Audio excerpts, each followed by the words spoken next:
नमस्ते। मैं doctor S के शर्मा आपका स्वागत करता हूं और आज हम गेट क्लासेस में सीखने वाले हैं इंजीनियरिंग थर्मोडायनेमिक्स का बहुत ही अहम टॉपिक जो है टेम्परेचर। तो चलिए समझते हैं और शुरुआत करते हैं इस अद्भुत वीडियो की। तो टेम्परेचर क्या है? Temperature is the property which distinguish thermodynamics from other sciences. पहली बात तो ये है कि थर्मोडायनेमिक्स प्रॉपर्टी है। ये प्रॉपर्टी के बारे में हम आपको पहले वीडियो में बता चुके हैं, तो आप उसमें जाके देख सकते हैं। इसकी लिंक भी हमने प्रोवाइड कर दिया डिस्क्रिप्शन में, और आई बटन में लगा देंगे हम बेसिक थर्मोडायनेमिक्स के कंसेप्ट्स को। तो टेम्परेचर ऐसी प्रॉपर्टी है जो इसे डिस्टिंग्विश करती है, अलग करती है दूसरे साइंसेस से। आगे क्या है? Role of temperature is similar to role of force in statics और role of velocity in dynamics. Dynamics में जो भूमिका वेलोसिटी की है या स्टैटिक्स में जो भूमिका फोर्स की है, वही टेम्परेचर की भूमिका है किसमें? थर्मोडायनेमिक्स में। आगे इसको डिफाइन किया गया है। कैसे डिफाइन किया गया है? इट इज़ ए मेजर, किस चीज़ का मेजर है? ऑफ डिग्री ऑफ हॉटनेस और कोल्डनेस ऑफ ए बॉडी। कोई बॉडी कितनी गर्म है या ठंडी है, इस चीज़ का मेजर है ये। आगे क्या है? Temperature of a body is a measure of the average kinetic energy of its molecules. तो टेम्परेचर हमें ये भी बताता है कि उसके मॉलिक्यूल्स के पास एवरेज काइनेटिक एनर्जी कितनी है। काइनेटिक एनर्जी टेम्परेचर का फंक्शन होती है। काइनेटिक एनर्जी टेम्परेचर का फंक्शन होती है। On heating molecules of a body moves faster. गर्म करने पे मॉलिक्यूल तेज चलने लग जाती हैं। There average kinetic energy increases on increase the temperature. यदि किसी गैस की, आइडियल गैस की हम क्या करें, टेम्परेचर बढ़ा दें तो उसकी काइनेटिक एनर्जी भी बढ़ जाएगी, ये बात तय है। Moreover according to kinetic theory of gases -273.15 degree Celsius is the lowest possible temperature. ये आपको याद रखना चाहिए। 0 केल्विन या -273.15 डिग्री सेल्सियस, इसे हम बोलते हैं absolute zero temperature. Absolute zero temperature, ये आपको सदैव याद रखना होगा। आगे, at this temperature all molecular motion stops and a gas is suppose to have zero volume.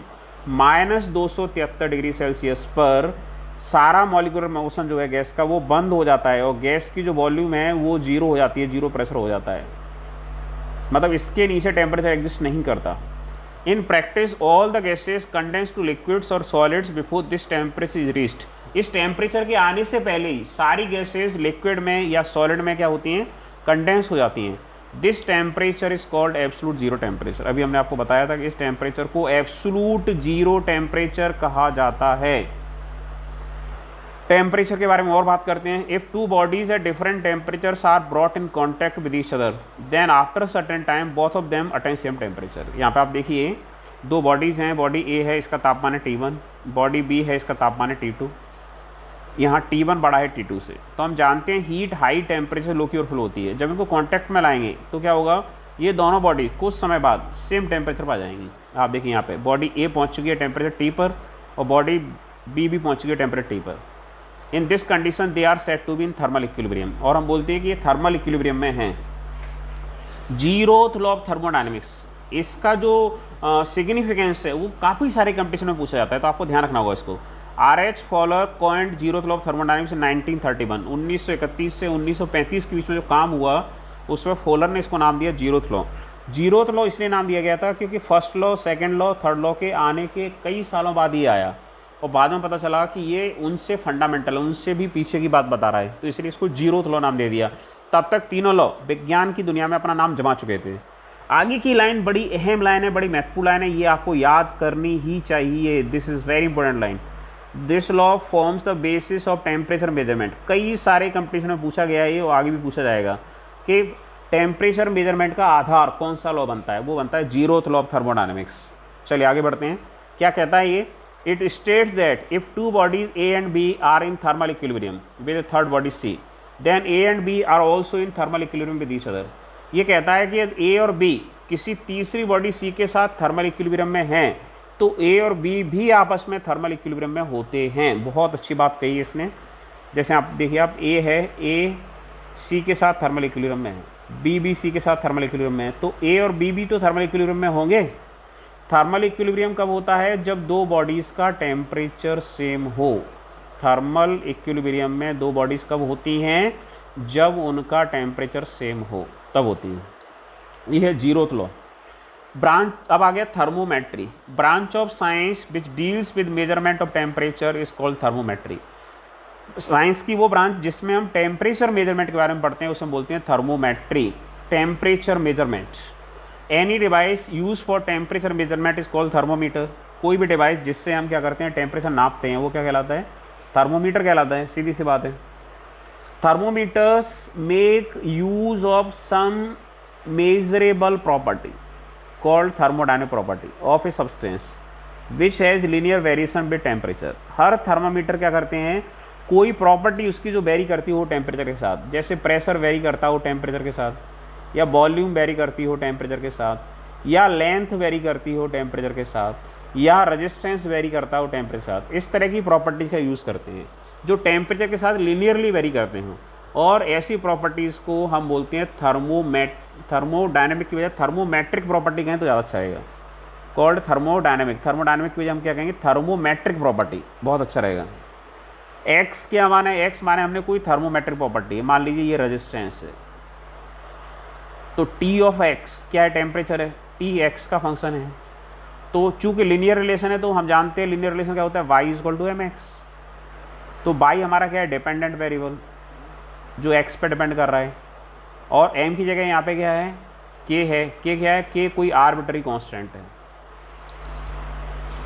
If T x one correspond to x1, माना हमने कि x1 के कॉरस्पॉन्डिंग जो तापमान है वो Tx1 है, and Tx2 corresponding to x2। क्या मतलब हुआ इसका, उदाहरण से जरा समझ लें।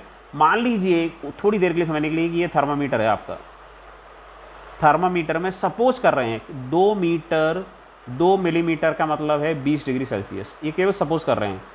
4 मिलीमीटर अगर मरकरी चढ़ जाती है तो उसका मतलब है 40 degree Celsius.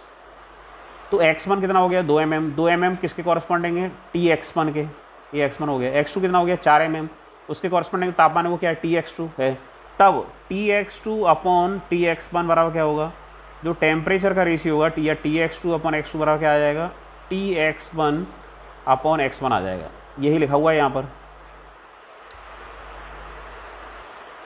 If Tx1 correspond to x1 and Tx2 correspond to x2, तब Tx किसी जनरल x की वैल्यू पर, जो टेम्परेचर का मान है वो क्या होता है, दोनों का अंतर, टेम्परेचर का दोनों वैल्यूज पर अंतर अपॉन x2 माइनस x1। ये बड़े काम का आता है।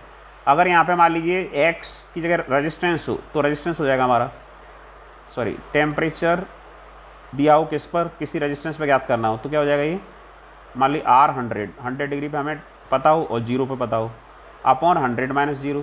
टेम्परेचर जो है वो किस पर डिपेंड कर रहा है, वो सॉरी टेम्परेचर ऊपर आएगा, क्षमा चाहेंगे मैं यहाँ पे, टेम्परेचर ऊपर आएगा, इसके एक बार मिटा देते हैं।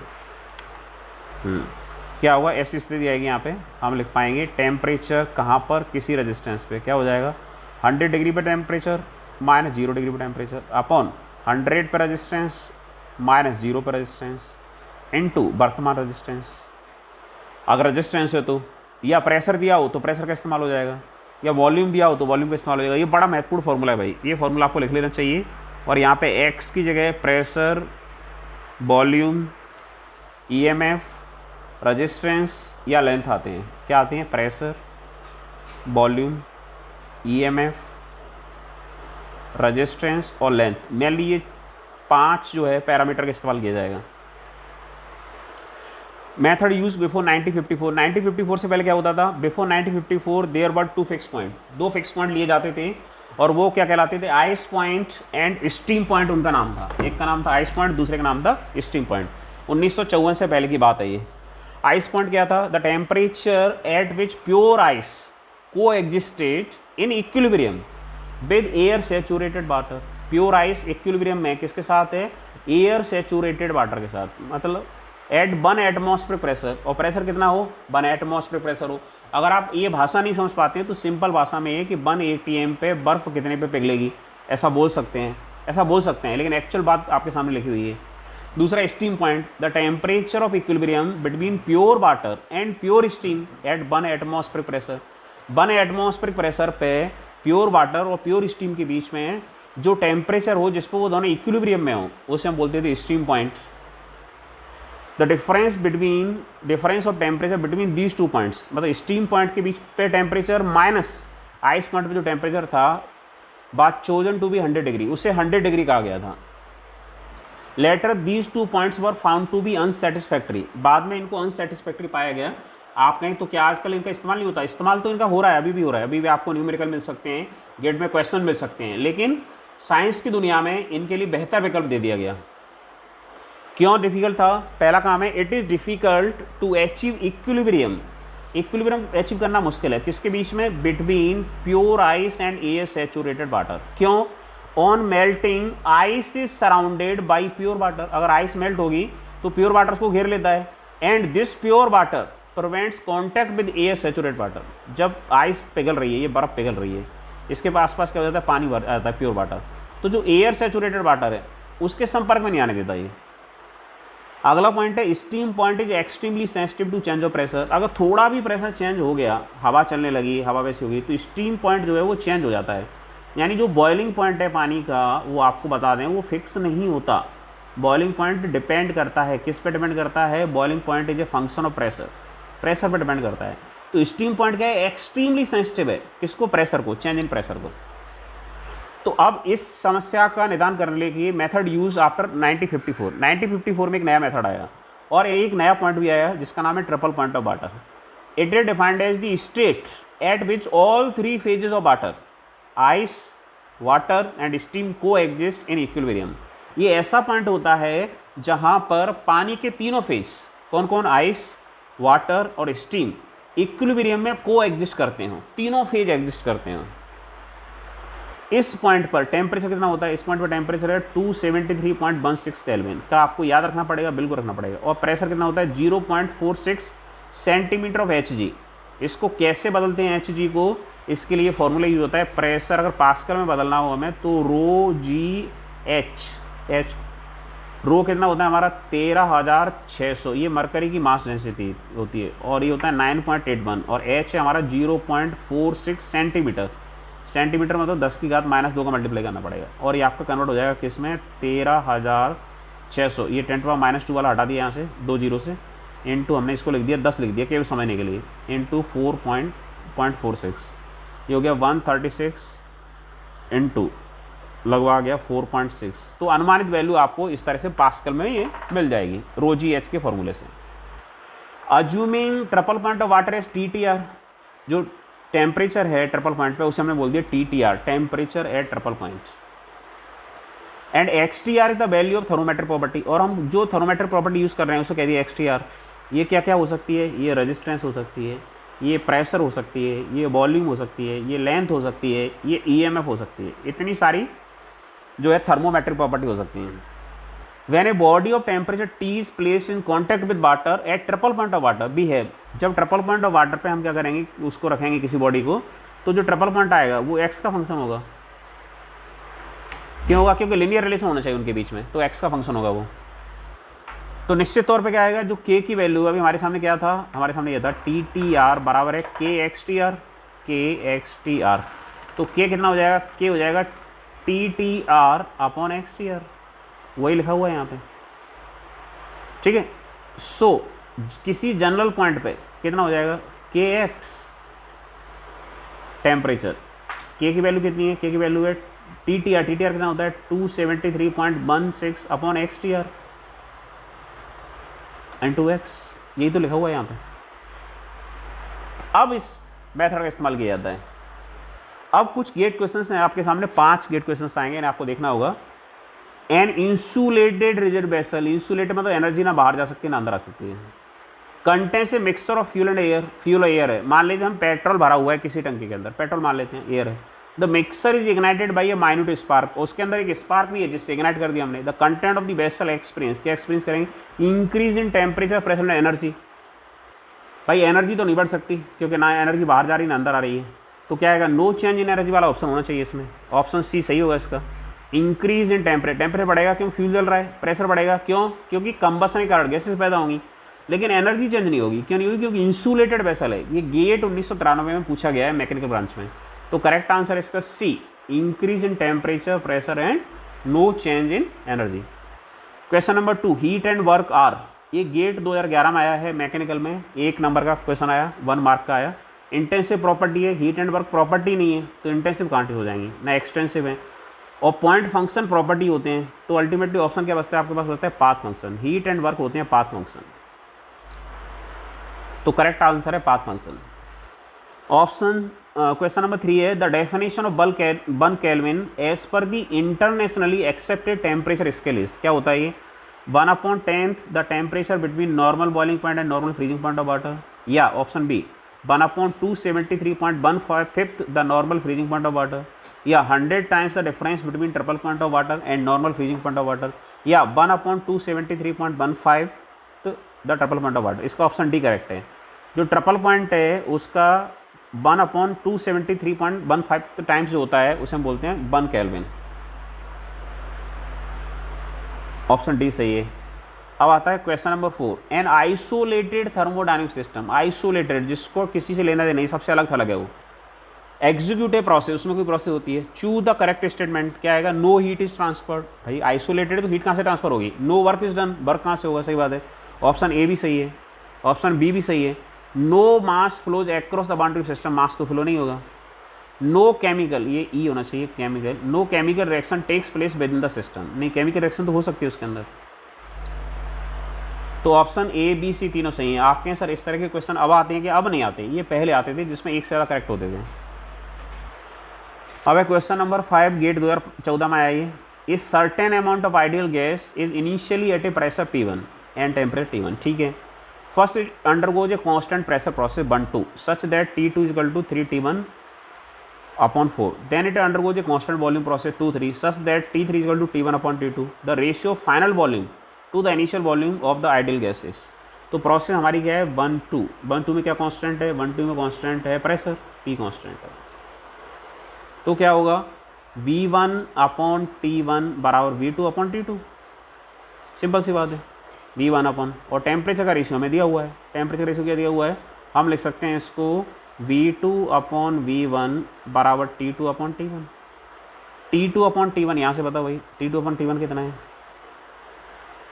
3/4, V2/V1 आ गया 3/4, V2/V1 मिल गया हमें 3/4। अब बात हो रही है प्रोसेस 2-3 की, प्रोसेस 2-3 में क्या कांस्टेंट है, वॉल्यूम, कांस्टेंट क्या है, वॉल्यूम, वॉल्यूम कांस्टेंट है, इसका मतलब V3 = V2। ये क्या पूछ रहा है, ratio final volume, final volume क्या है V3 और इनिशियल वॉल्यूम क्या है V1, तो V3/V2 क्या है, वो V3/V1 क्या है V2/V1, दैट इज 3/4 यानी 0.75, तो इसका ऑप्शन बी सही है। ये इसका सॉल्यूशन दिया हुआ है, आप चाहे तो देख सकते हैं।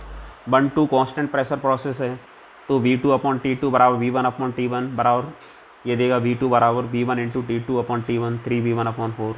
2-3 कांस्टेंट वॉल्यूम प्रोसेस है, तो फाइनल वॉल्यूम क्या होगा V3 initial volume V1, V3/V1 बराबर क्या है V2/V1 जो है 3/4। थर्मोमीटर में फिर से लौट के आए हम, थर्मोमीटर में मेजरमेंट की बात कर रहे थे हम। If above principle is applied to thermometer then we have 5 categories, कौन सा प्रिंसिपल जो हमने सीखा था 1954 के बाद, जो ट्रिपल पॉइंट का इस्तेमाल करते हैं वो वाला प्रिंसिपल। पहला है लिक्विड इन ग्लास थर्मोमीटर, तो लिक्विड इन ग्लास थर्मोमीटर में आप जानते हैं मरकरी थर्मोमीटर आपने देखा होगा, वहाँ लेंथ वेरी करती है, तो टेम्परेचर लेंथ का फंक्शन है, तो क्या आ जाएगा 273 length at triple point into length at वो गिवन लेंथ जो भी है। प्लेटिनम बाय रेजिस्टेंस थर्मोमीटर, इसमें क्या आ जाएगा, रेजिस्टेंस जो है उस पर डिपेंड करता है टेम्परेचर, तो जहाँ एक्स था वहाँ आर लिख जाएगा। थर्मोकपल में टेम्परेचर डिपेंड करता है ईएमएफ पे, तो जहाँ उसमें एक्स था वहाँ इसमें एप्सिलॉन आ जाएगा, एप्सिलॉन क्या है EMF. Constant volume gas thermometer, volume constant है तो प्रेशर वेरी करेगा, तो जहाँ एक्स था वहाँ पी आ जाएगा। और कांस्टेंट प्रेशर में वॉल्यूम वेरी करेगा, तो जहाँ एक्स था वहाँ वॉल्यूम आ जाएगा। ये पांचों फॉर्मूले काम किए, इन पे बेस्ड क्वेश्चन आ सकते हैं एग्जाम में। If the temperature of a body is measured simultaneously with the help of each of the 5 thermometer listed above, readings are found to be different. अगर हम इस सबकी सहायता से क्या करेंगे, रीडिंग लेंगे, तो रीडिंग क्या है अलग अलग आएगी, इनकी सेम रीडिंग नहीं आएगी। क्यों आएगी, क्योंकि थोड़ा बहुत ये इनकी जो सेंसिटिविटी है वो सभी की अलग अलग है, सेम सेंसिटिविटी तो है नहीं। Even a small variation is easily identified by gas thermometer. Therefore, gas is preferred as standard thermometric substance. थोड़ा सा वेरिएशन जो हो उसको गैस थर्मोमीटर रीड कर देता है, इसलिए गैस थर्मोमीटर को जो है गैस को हम थर्मोमेट्रिक सब्सटेंस की तरह इस्तेमाल करते हैं। लेकिन गैस थर्मोमीटर का कॉमन यूज़ नहीं होता है। क्यों नहीं होता है? क्योंकि इनका जो कंस्ट्रक्शन है वो थोड़ा कॉम्प्लिकेटेड है। अब टेम्परेचर मेजरमेंट में पहुंच गए हम। Fix point of temperature measurement. To construct a temperature scale, 2 fix points are chosen and 1 arbitrary number is assign to each point. Temperature scale बनाने के लिए हमें 2 नंबर चाहिए। एक बड़ा वाला नंबर, जैसे आपके अगर आपके पास स्केल जो होती है, ज्योमेट्री की जो स्केल आपके पास, हमारे पास अभी हाथ में हमें दिख रही है स्केल, बड़ी स्केल है। इस पर सबसे छोटा नंबर क्या है? सेंटीमीटर में 0, और सबसे बड़ा नंबर क्या है इस पर? 30। और इंच में बात करें तो इंच में सबसे बड़ा मिनिमम नंबर है इसमें 0, और सबसे बड़ा नंबर कितना है? 1 2 3 4 5 6 7 8 9 10 11 12 12 है। 1 2 3 4 5 6। तो क्या होता है, एक तो लोअर पॉइंट होता है, एक अपर पॉइंट होता है। ऐसी टेम्परेचर स्केल में भी होता है।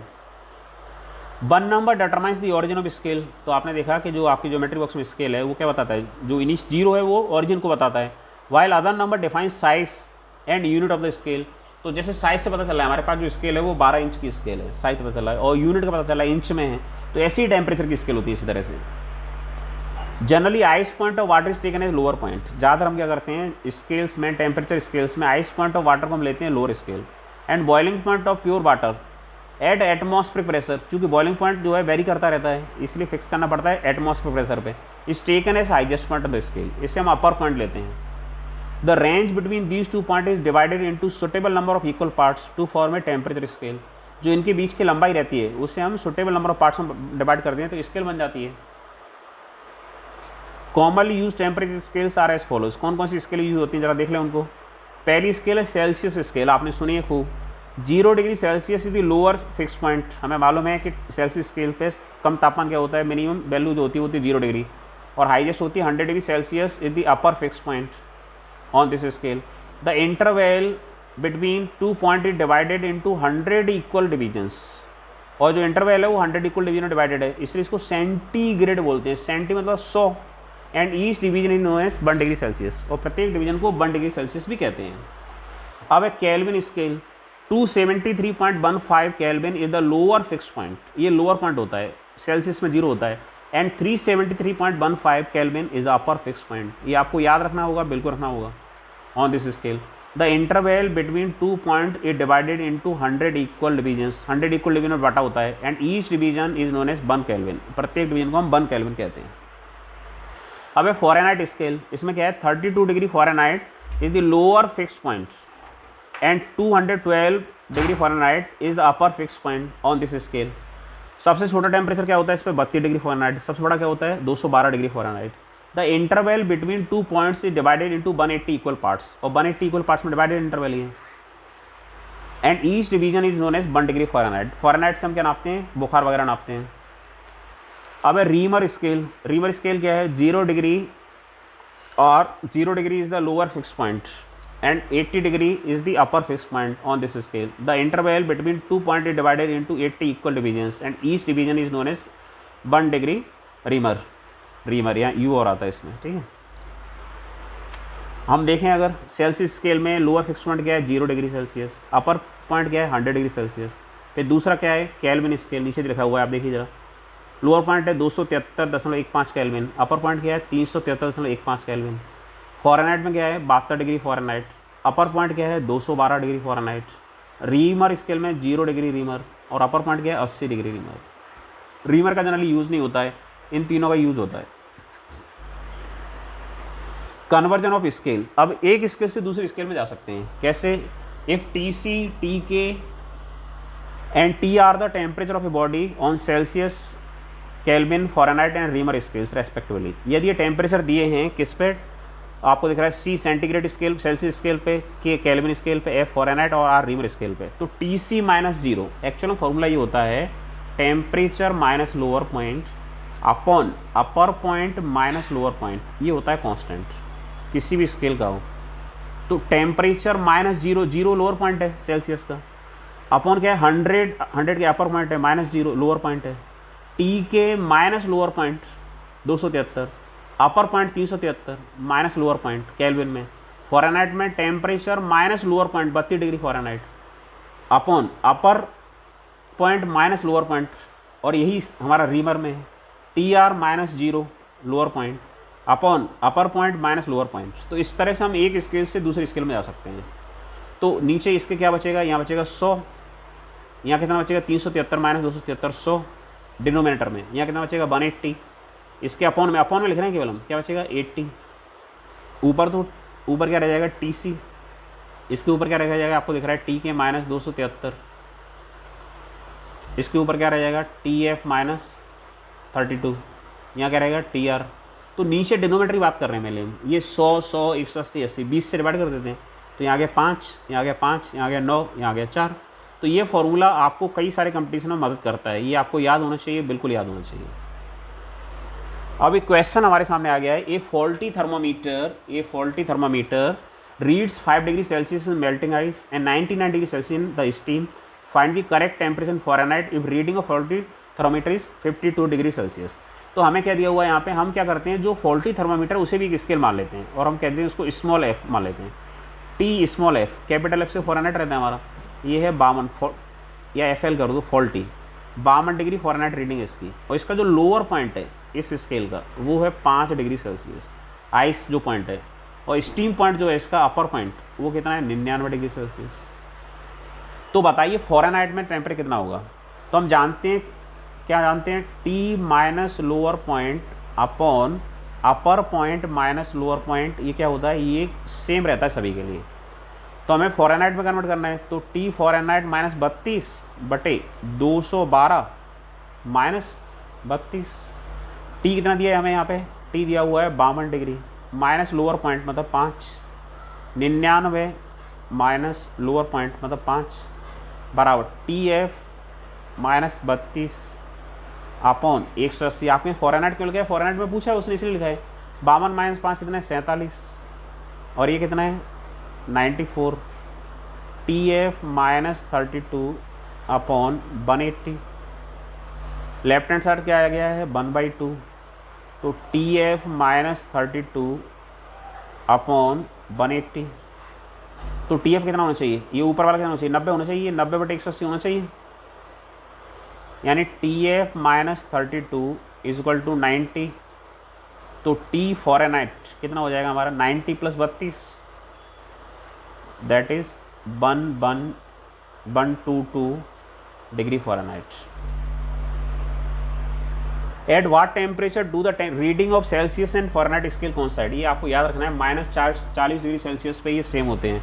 ले लेते हैं वैल्यू जरा हम, कैसे, T Celsius minus 0 upon 100 minus 0 is equal to T Fahrenheit minus 32 upon 212 minus 32, ये बराबर है तो T लिख दें, T अपॉन 100 बराबर है T माइनस 32 बटे 180, 20 से काट दिया 20 5, ये कट गया 9 बार, 9T is equal to cross multiplication 5T minus 5 160, 5 इधर आ गया तो बचेगा 4T बराबर माइनस 160, तो T कितना आ जाएगा, T आ जाएगा माइनस 160 अपॉन 4, तो T आ जाएगा माइनस 40 डिग्री फॉरेनहाइट या 40 डिग्री सेल्सियस, कुछ भी लिख दो।